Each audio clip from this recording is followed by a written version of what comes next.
You're tuned once again to audio stories produced by students at the University of Canberra's Faculty of Arts and Design, adapted from interviews with members of the local Canberra community.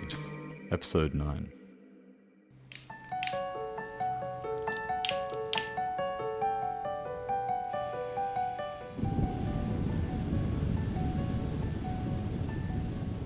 Words that spring to mind when I think about knife making and forging are generally along the lines of easy to learn, hard to master, attention to detail, as well as relaxation and learning new things.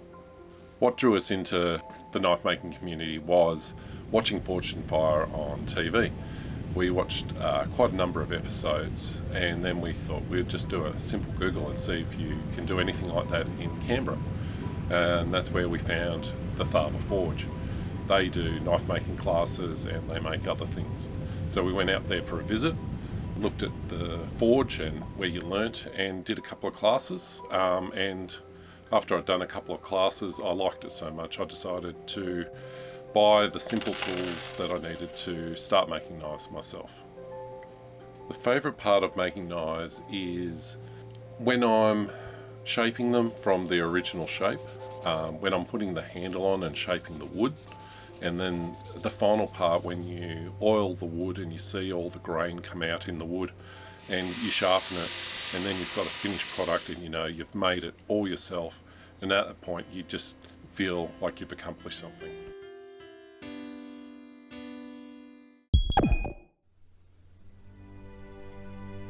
I would have to say my favourite Dungeons & Dragons class is probably the Paladin.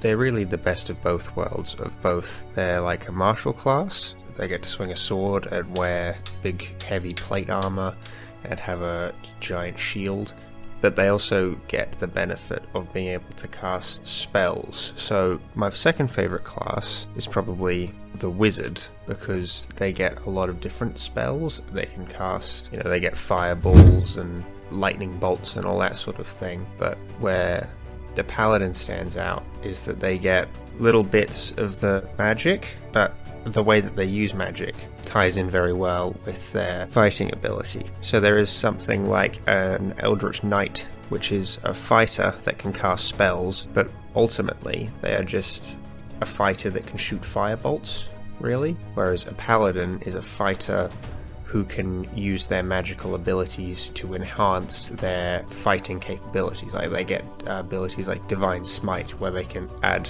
Holy Radiant damage to their sword swings.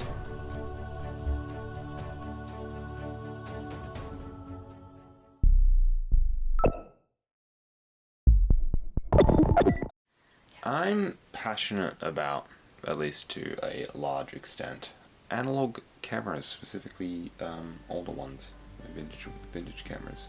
Modern cameras, like digital cameras, they're great for taking really detailed, really good photos, but they're not fun.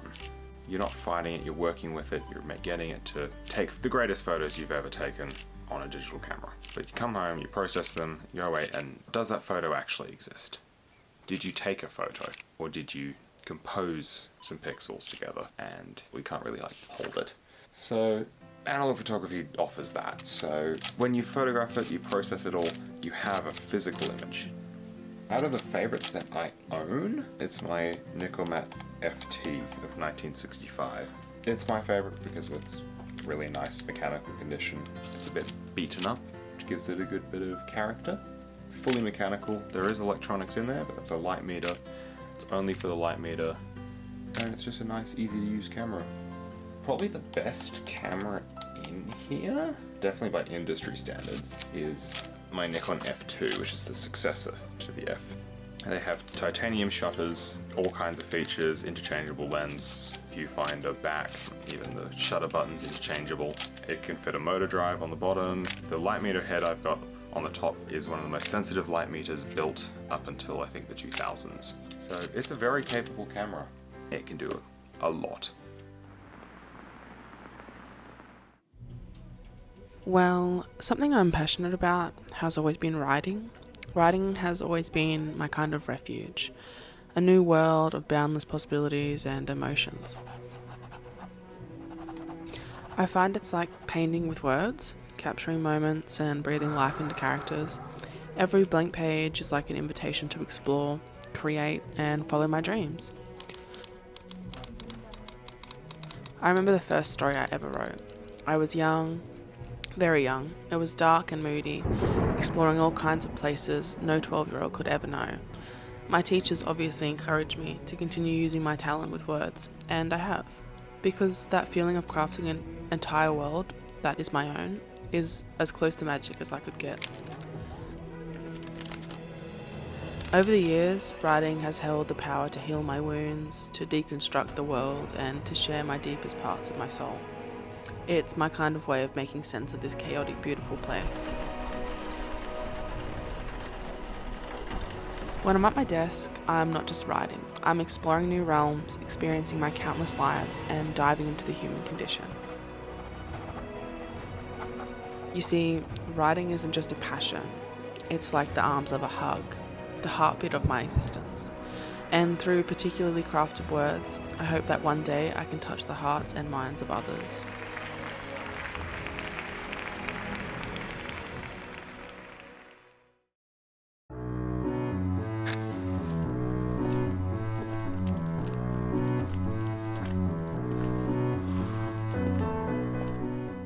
My favourite TV show is Peaky Blinders. It's a high-quality cinematic show with a very talented crew behind it, and I think the actors' performances are quite engaging and very good. My favourite character is the main character of the show, which is Thomas Shelby. I think that Thomas Shelby is an interesting character. He lives by his own standards, keeps his family tight, and looks out for them. I enjoy Thomas Shelby and Arthur Shelby's interactions and relationship.